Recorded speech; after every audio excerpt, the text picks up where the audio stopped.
Three. So welcome to our live video chat from lived experiences to leaders, leading families through incarceration. We believe that in faith-based ministry, we need to pay attention to developing leaders within the ranks of those we serve.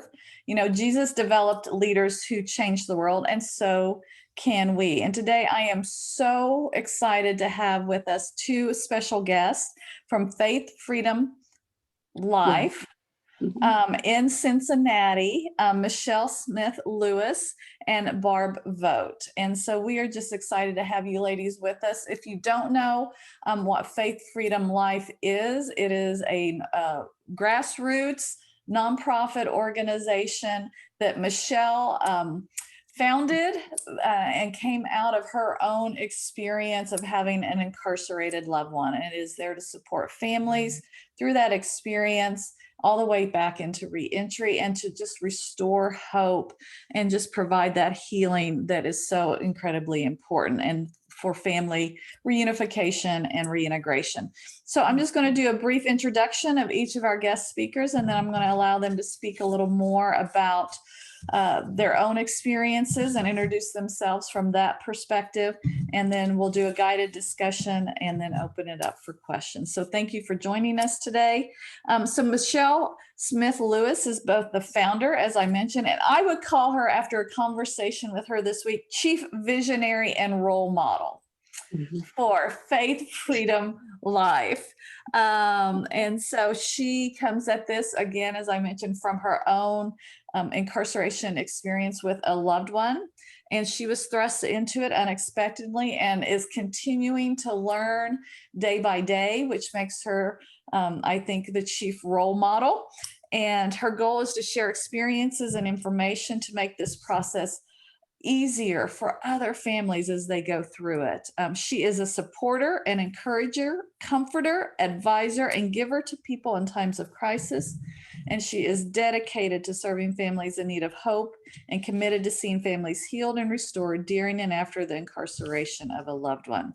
She is a wife, a mother, and Mimi to three beautiful granddaughters. She has over 25 years of experience in the legal field and currently works as a senior legal executive assistant and is an Ohio State Bar Association certified paralegal. And she dreams of traveling to different countries and loves the beach, music, and art. And so what a beautiful encapsulation of who Michelle is. And I can't wait for you to really see her and meet her in her personality. She's a woman of faith. She's a sister of the Christ Most High. And we are just thrilled to have her with us. And then Barb Vogt is, I call myself an FOB, a friend of Barb. And Barb previously served 8 years with Kairos Prison Ministry during her own son's incarceration, and she understands the injustices of the criminal justice system, financial burdens for families that are left behind, and community acceptance difficulties. I love that, the way you described that, Barb. She also understands the effects of addiction on families and the hardships grandparents face while raising grandchildren, as she previously did with her son's incarceration. She previously formed and led a Life Builders mentoring team through the United Methodist Church at Westwood United Methodist and ODRC at the Dayton Correctional Institution. And we hope that she'll get back to doing that sometime soon.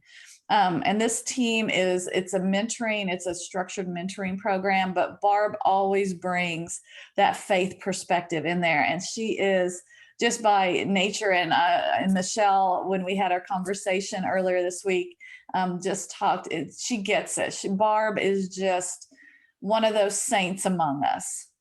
And so I am just so happy to have her share herself with you today as well.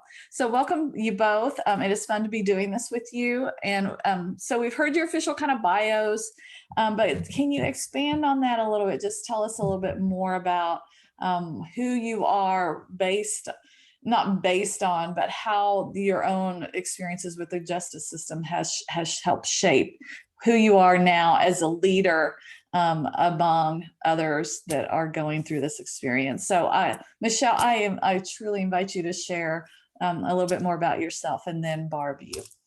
Yeah, so first of all, thank you so much for having me. It's really an honor to be able to speak today. So as it pertains to my experiences that have turned into leadership, I guess I would have to start by saying that it was a call. I really wanted to provide families the support that I needed and still need. And I should also mention that none of this is by choice. It definitely is something that I'm called to do that is just so deeply ingrained in my heart. I wouldn't, you couldn't have paid me any amount of money on the planet to uh, make me believe that I would be here right now doing this work, but there is nothing more that I'd rather do. There really isn't. So as it pertains to leadership, for me, it is just being a servant and being present, which for me goes beyond being available, being present with everybody that we encounter in every moment to help them along the journey. I hope I answered the question. So that's me, and the personal side of me on my downtime. As you mentioned, I love the beach. I'm going to be at the beach next week. Thank God. I'm going to see some sand.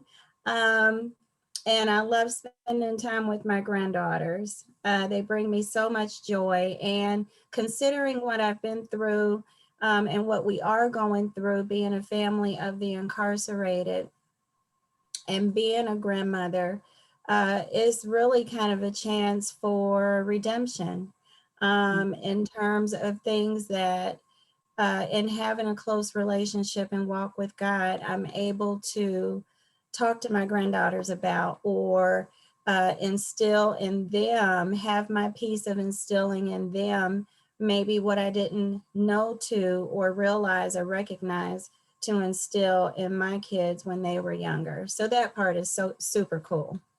Mhm. That is really cool. So Barb, a little bit more about you. Well, this has been such a long journey, and it began, of course, with my son being incarcerated. And I knew that I could not get into the prison, into the men's prison, to do any good for anybody. But I thought, I just gave him over to God and said, you know, you're going to have to help here. I surrender everything to you. And then I would like to do something for the women if I can't do something for the men. So that's how it all started. And I went all through the Kairos business, Kairos on the outside, and I did one group inside. And I thoroughly enjoyed that. It was with other women who were in the same situation, had loved ones inside, and we just worked on building up their confidence and their self-esteem, and just having a good time, lots of laughs and tears as well. But I did that for 8 years. And then I heard about the Life Builders through the church. And when that happened, it was definitely a call. And then I knew that I was in the right place, because there's always been experiences where I knew I was in the right place at the right time, but this was really powerful. And so that's what started me on the journey for Life Builders. Now I used more or less everything that I had experienced through Kairos for one, and also I did a jail ministry class. So I used all of that together to form what I felt like Life Builders should be, and brought a few people along with me and encouraged them and gave them responsibilities. And so they have been so appreciative of all that. it's just amazing. It's actually wonderful. So, but I raised my grandchildren with the help of my partner, and it's wonderful because we are very close. They were like second and third grade when we got them, maybe second, I think. And then they're now graduating from high school. One graduated this year, one next year. And yes, I know, it's wonderful. So they are so precious to me, and they call me when they have a question or a concern, or just to kind of bounce off ideas and so forth. So they are terrific, and I love them so much. And like Michelle said, you know, I've learned to be outward more with them, knowing what I know now as opposed to what I knew when my son was growing up. So it's made a huge difference. And I want that for other people, you know, that we want to stop the progress from childhood to prison pipeline. Yep. I Yep. That forget generational transfer, right? exactly, right. Yeah. And I think if more people understand that, you know, and maybe I was just a late bloomer that I didn't know, but I was working while my son was little. So that's what I blame it on. Well, you know, I think both of you in both of your stories highlight a couple things about leadership, is that you're learners. You're continuing to learn. And I just, personally, I don't think that you can be a leader without being a learner first, right? And be willing to seek that out, and then use what you learn, surface the wisdom that you've gained just from life, right? To lead others down perhaps a different path. I mean, it's always the other person's choice, right? And that goes to Michelle's point about leadership is about presence. If people don't feel that you're really for them, they're not going to listen to you, and they're not going to take that wisdom and use it for something better. So thank you both for sharing a little bit more about yourselves and being vulnerable about that, and being vulnerable in this space. That's part of the healing, isn't it? Through this whole thing is being able to tell our stories. And I tell people a lot in our work that, you know, some people are just they're called outright to this population or to a particular group within justice involved ministry. But some people are called by circumstance.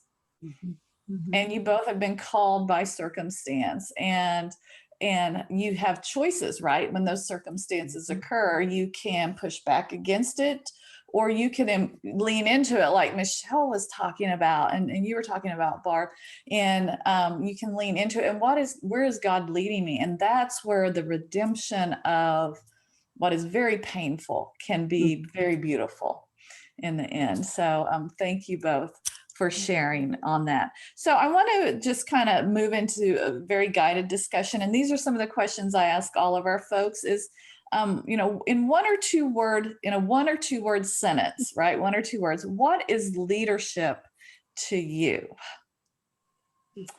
So I think that I mentioned that initially was leadership to me, first of all, is just being a servant, and then being present. So, and I mentioned that it goes beyond, for me, being available.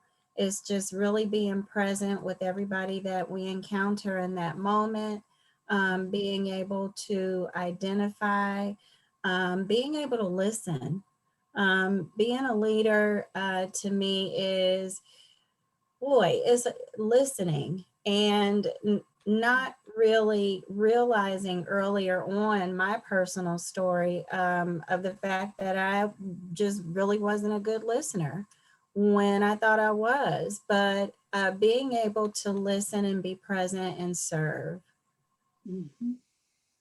Well, I think too, that's good. And I'm sorry that I didn't let you introduce me or invite me. But I think that leadership is a mutual respect.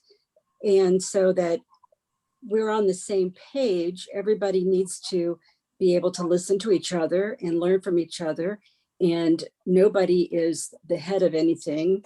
We all have equal responsibilities. We all have equal Yeah, so that's where I think it is. I'm sure there's more, but I agree with Michelle that it definitely is serving and listening to God and opening up that relationship more and sharing that with the others.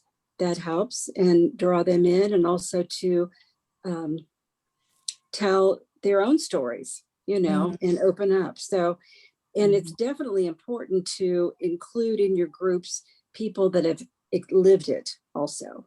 And yes, and then to um, lead, shoot, can't think of my words, but encourage them to do better, do more, go deeper. Yes. Yeah.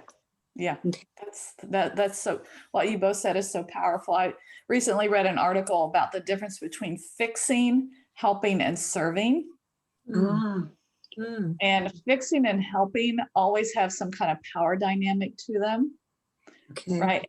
And to Barb's point, and your point, Michelle, of being present and mutuality. Service, it hits in those two things, and that really happens through that listening that Michelle talked about. And I was on another session with a friend in Cleveland, and she said, if you really listen, you can hear despair, right? You can hear hopelessness. You can hear or you can hear joy. You can hear peace, but it really requires you to listen. And she says that she tunes her ears to listen to the gaps. That's good. And yeah. And so I said, well, what do you mean by that? And she said, to listen when there's despair, I listen to what's the gap that person that's causing that despair for that person. Right. And then she's able to be more present. And so, and lead them in that way. So beautiful. I love what you both have highlighted for this. So during your own experiences, and Michelle, I know you're still right in the thick of it and everything. When did you really start to see yourself as a leader? Based on your own definition of a leader within that experience? That's a really good question. So,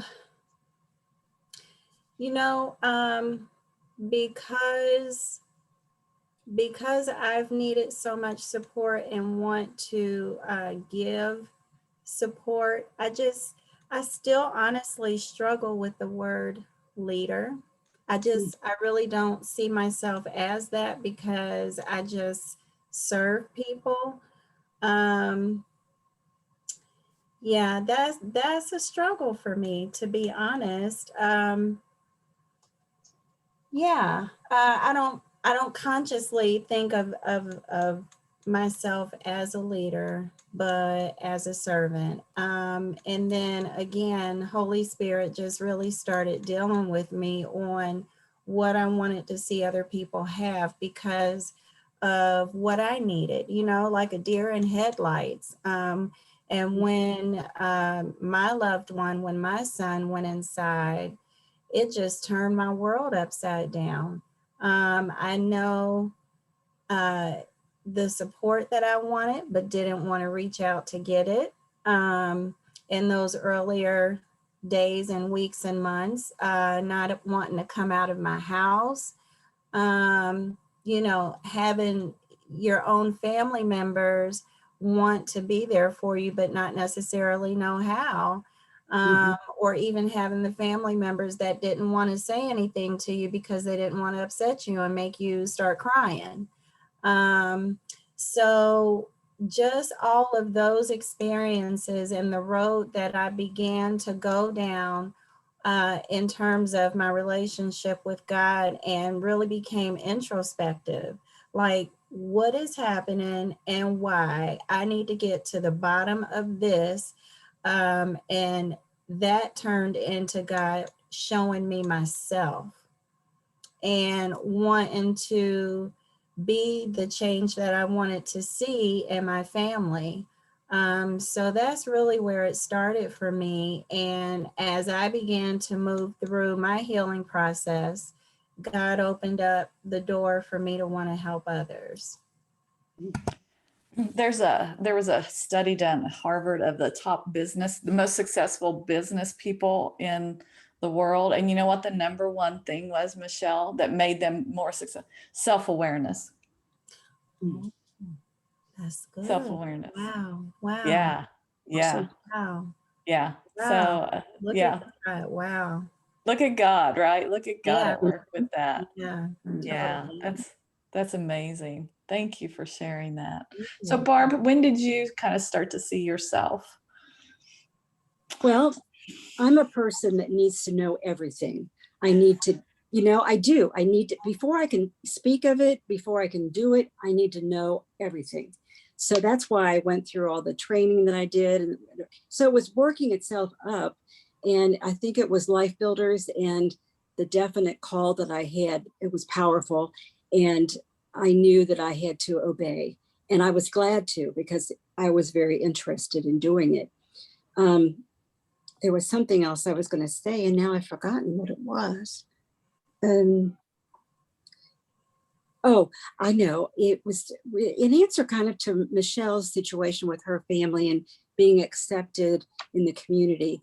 My son's deal was all over the news. So everybody was already informed.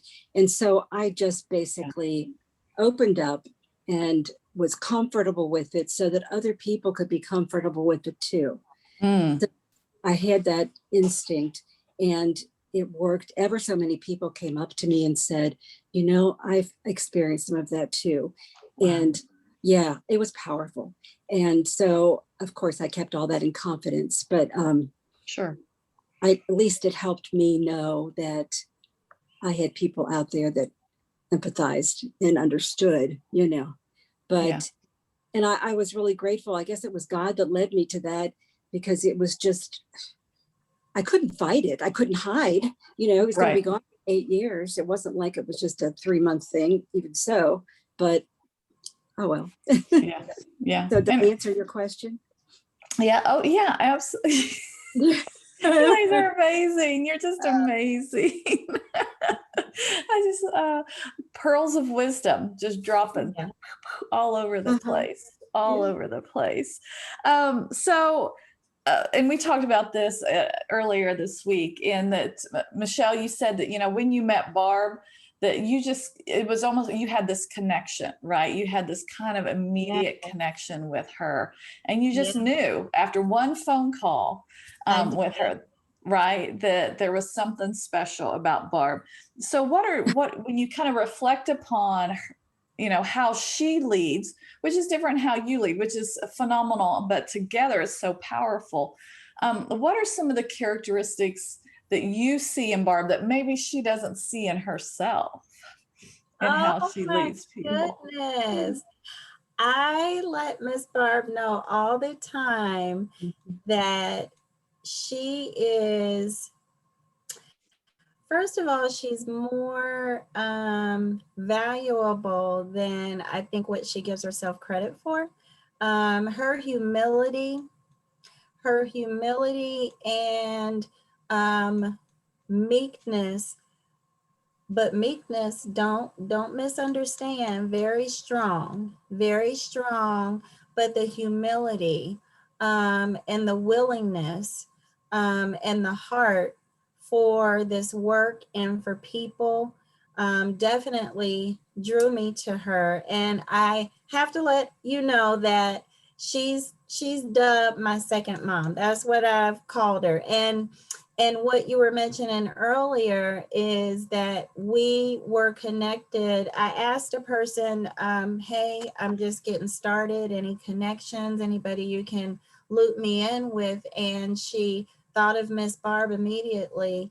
And we connected. And after one phone call, Holy Spirit said to ask her to be a part of the team. And I'm like, I don't even know her. What's happening? What's happening?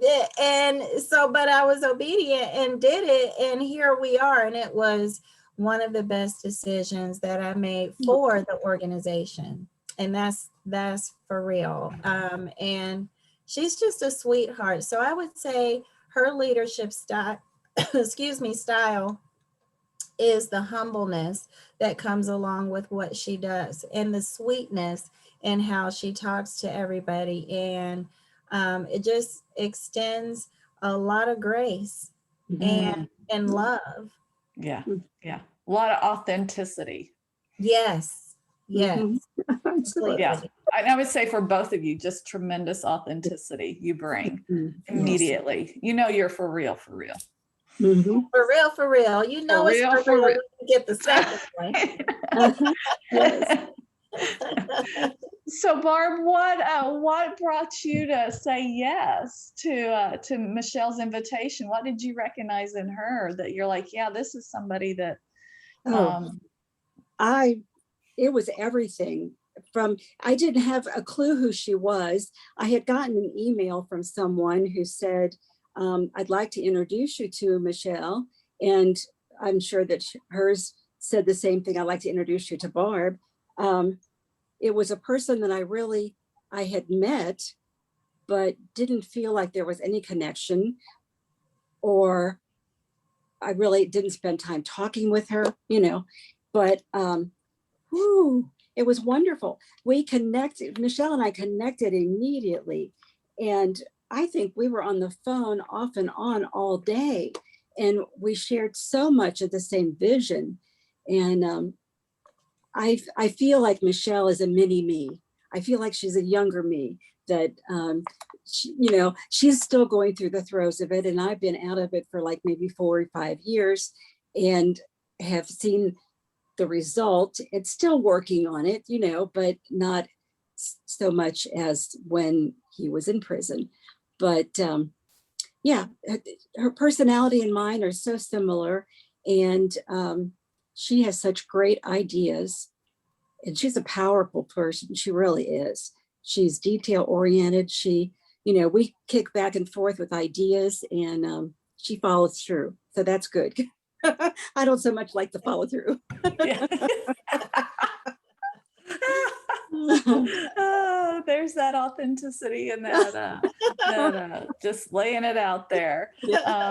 But you have to have all, right, for your Yes. team when you're Yes. looking at teams and developing teams, and you both know this. You look for certain characteristics, you look for certain things in individuals, and whatever is needed for the team at that time. Because I think anybody can be a leader if they're in the right place, under the right purpose, in the right call. Right. Mhm. Right. And Yeah. so, as a leader, for me, this is part of my leadership, is how do I steward people well? And that all goes back to being in the right position with the right purpose and under the right call. So, and I see that in this dynamic with the both of you. So when the women or the family members, I should not assume they're all women that you work with within your organization or that are connected with your organization, but the family members, when or how do you start to identify people who you might want to move into a different position as they heal, right, as they mature and as they get their feet under themselves and in this role? Kind of what tips you off, so to speak? And sometimes it's just a gut reaction like you had in meeting each other, but then sometimes it requires that stepping back and discerning a little bit, but just those little whispers from the Holy Spirit saying, there's more here. There's more here for this person, right? So what are some of the things that maybe you kind of come on your radar when you think, yeah, there's something more for these people? Wow. So Miss Barb and I were talking about this very thing yesterday because, wow, this is really good. Okay. So Holy Spirit to start, because everything about Faith Freedom Life is based on me just showing up and saying yes. I can take credit for nothing, not even a little smidge. I just can't. All I'm doing is showing up, and that's why being present is so important to me, because as I show up and say yes, I'm looking at other people who are showing up and saying yes, and who are committed and dedicated to their inner healing. So that would be first and foremost, listening to Holy Spirit, and then just paying attention. So, and I can speak on this with the person that I have in mind, so committed to her cause, which is being better, being the change that she wants to see, for her family, being a Jesus girl. You know, I'm a Jesus girl. So being a Christ follower, being a Christ follower, being a Christ disciple. Mhm. And also knowing that she is trustworthy. So that's so important, knowing that she's trustworthy and is just showing up and saying yes. So to me, those core components, where are you at in your relationship with Christ? And everybody isn't at different places, so it's not a judging thing, but just paying attention. You know a tree by the fruit it bears. That's what the word says. So just paying attention, Right. and being trustworthy, and being committed to the work for yourself and for people around you. That Mm, to me, that to me is the foundation of pulling somebody in and maybe yeah. nurturing their strengths, and pulling those strengths out, identifying them, and empowering them to operate in their strengths. Yeah.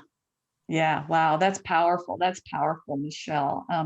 How we show up is right. It is really important. And are we working on our internal selves to show up better? Yeah.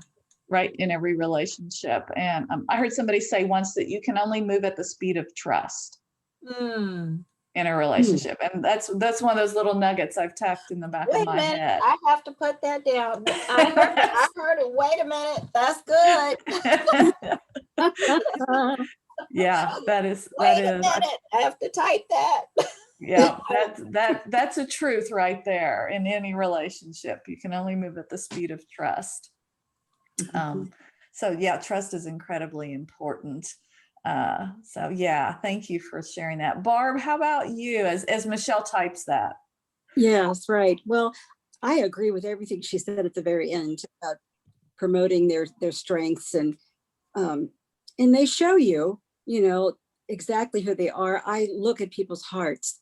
That's Mm, what I see when I see somebody, and so I can tell whether they are really into the ministry or they're just there because they thought it might be interesting. So yes, and how many do we have of those? Yes. yeah, I think I started out with 8 people and ended up with 3 Hmm. for the last team that I took inside. So, little by little, they realized that they weren't interested or didn't have what it took. And because it takes maturity, it Hmm. truly does. And faith in God. And the first time we went into prison, I said, okay, how are you feeling? Are you Hmm. nervous? Are you anxious? Um, because there's no reason for that. We are protected when we go in. And they said, no, we're fine. I said, okay. And it was Wow. wonderful. It was an amazing experience. And I hope that we can get back into it. I, I don't want to start in the winter, but I'd like to start in March Sure. Sure. next year. Sure. Mhm, I loved what you just said. I look at people's hearts. And mhm. Michelle, that is Barb right there, right? And it's like Yeah. when you encounter Barb, your heart is going to be examined by her. Yeah, And if you pass the test, yeah, you I don't know about you, Michelle, but it's like I'm authenticated then, yeah, Mhm. yeah, yeah, yeah, right? yeah, In some way. So yeah, and it that's goes back to right. that seeing that heart of that person. Yeah, To that's start discernment, good Mhm. discernment. it. Yeah, Yeah. Yes, Mhm. yes, definitely. All right. I only have a few more, and then we can open it up for just other discussion or questions. This I think is really important. Is how do you promote? If you what advice would you give ministry leaders to promote resiliency in families as mm, they work with family members with an incarcerated loved one? What are some things we need to be paying attention to, if we want to really help and engage in this work of healing and reconciliation and restoration with family members, and just that resiliency that is required for that to happen? What advice would you give ministry folks that want to be a part of that, yeah. um, and show up with a good heart? So, so I believe really it starts in um, securing your anchor. Mm, And so for me, my anchor is my faith. mhm, So securing that anchor and going back to what fills you, what replenishes you, what keeps you, is my anchor. And doing what I need to do on a daily basis, um, whether it be going out for a walk so that I can admire nature, whether it be spending some time in worship or my word or listening to a book that inspires me. Um, I believe in therapy, so talking with my therapist, my spiritual director, or going to art therapy. Those are just some of the personal things that I do. So securing that anchor, um, and making sure that because I pray this and ask God to help me to keep at the forefront of my mind that none of this is about me. It's not mm, about me, and it's about everybody that I encounter. It's about His people. And also the last piece of that is everything that I just mentioned um, about the anchor has to do with my inner healing. So I'll mm, be on that journey until the day of completion, until it's all said and done, you know. mhm, So as long as I keep that first, if I know how I see me, which is through God's eyes, my identity is secure, my anchor is secure, then that's going to keep me going in terms of serving other people. If I'm starting to feel fatigued, if I'm starting to feel overwhelmed or burned out, then I need to go back and check my anchor.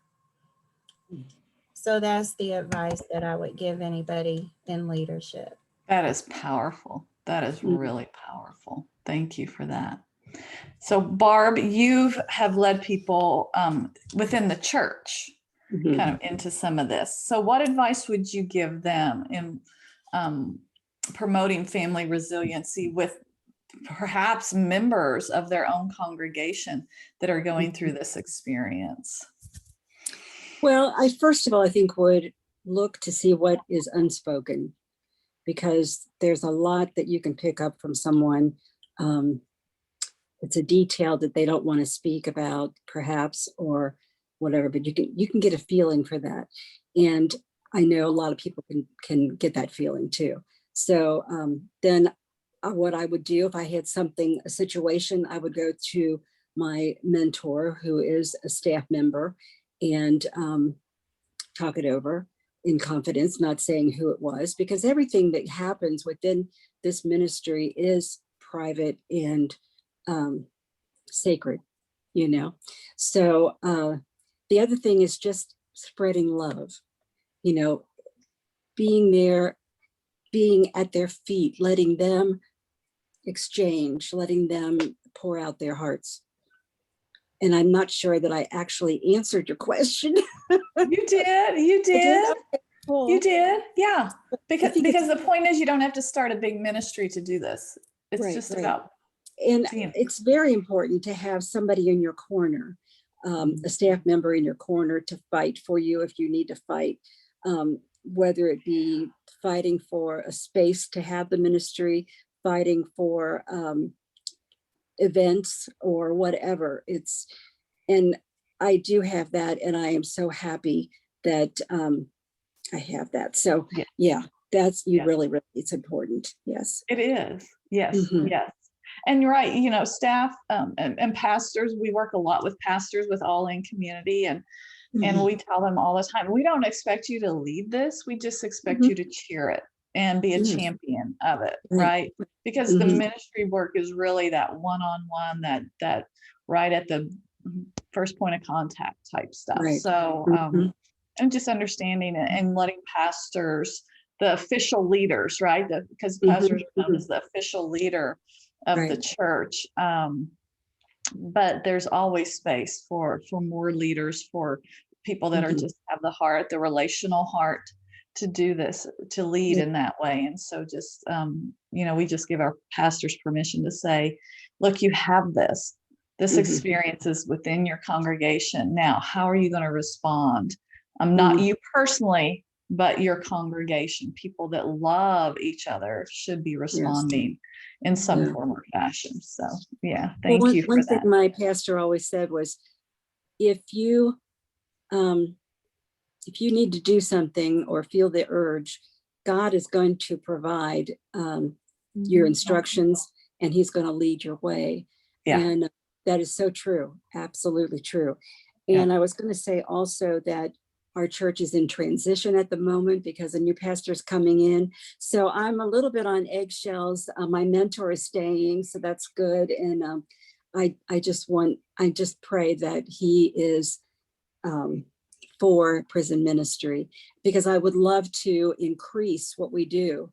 I would love to pull all kinds of people in, and I think we have a good handle on how we're going to start that. So That's just pray awesome. that we can make it work. Yes. Yes, yes. And God will make a way, right? will. As we remain faithful to the Mhm. call, we leave it upon him to provide the provisions for that, That's right. for Mhm. us to happen. So thank you. Well, we could go on. Ladies, I could talk to you like all day, Mhm. Yeah. because this is so rich, and the wisdom that you share is so incredible.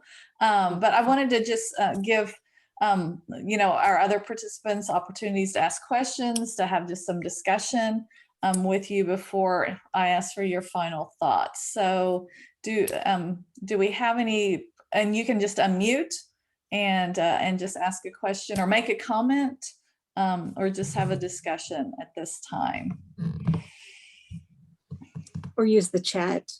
Or use the chat. Could use the Mhm. chat too. Yep.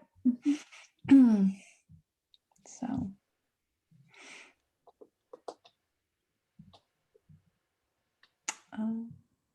And if not, I'll just give another second or two. I don't know. Some people, my typing's horrible on those chat features. Yeah. I know. And I will say that both Michelle and Barb are going to be part of our Building Bridges community experience this year on October 14th through 16th. And we're just so excited to have you be part of that, to a broader audience of folks all over the state, to come together and create community around reentry, and the process of that of from reentry, because people re-enter all the time, but do they reintegrate into the lives of their families, into the lives of their community in a positive way, right? So so we're excited that you guys will be, you ladies, not guys, you ladies will be part of that experience, and more information will be coming out about that. So Thank you. So I think, ladies, you've given us so much to chew on. I think, that we're just writing it down and are processing it at this point. So any final thoughts from either one of you around leadership or around just being present and in ministry with family members who have an incarcerated loved one at this time? Any just insight, even just a better understanding of what they might be going through? I do. I don't want to climb over Michelle, but I think it's so important that we promote from within, that we watch for the signs of those in the group who've had the experience and, give them more responsibility. We have a support group, and my plan, God tells me, that is going to take off, and we're going to have more than one group. So we need to have other facilitators. And so I think, and we have a few in the group that really would fill the bill. So, we want to expand and grow and thrive and stay here for a long time. Yeah. Yes, because this experience is not going away. Yes. Yeah. Right. That's right. On its own anytime soon. So That's right. all right. Yeah. Michelle, final thoughts? Yeah, so to piggyback off of what Ms. Barb said is so important to, I think it's really great is an opportunity to promote from within. One of the things that I pray often and let everybody know in support group is that, thank God, Romans 8:28 is just real and alive, that He will turn those bad experiences around for the good for all who love him and are called according to his purpose. Right. We're living that in real time. So to be able to share with other people that when we live a surrendered life to God, that nothing that we go through is in vain. No experience is wasted. So to be able to promote from within, like I mentioned earlier, to see people committed and dedicated to their cause of inner healing and growing. And so that may sound really individualized, but as far as focusing on themselves, but I just really believe that when we get what we need to heal and to grow and deal with all of our stuff, then we give an opportunity to show up as our best selves for our family, which gives them a fighting chance as well. So that lends itself into being the change that we want to see. So that would be my final thought, is be the change that you want to see, not just for yourself, but for your family, for your circle of influence, because there's no way to expect something different from somebody else if you're not first doing it yourself. Wow. Yep. That's why you're the chief role model, Michelle. Oh, God done it. God done it. Got it. Just had to bring it back around to that. So how can people find out about Faith Freedom Life? Tell us how folks can connect and learn more, either as wanting, to be part of that community or to help in that community. So the website, faithfreedomlife.org, all of the contact information is on there. Email info@faithfreedomlife.org, and the telephone number that you see on the website is my telephone number, is my direct dial. I don't have a separate number, so call me. My phone is on me all the time. And I will connect you to whoever in the group can meet your need, but I'm the initial point of contact and just like to build relationship with people. So we have support group bi-weekly, and next week, so we have it on Tuesdays and Thursdays, alternating every other week. Starting next week on Thursday is going to be our first in-person support group.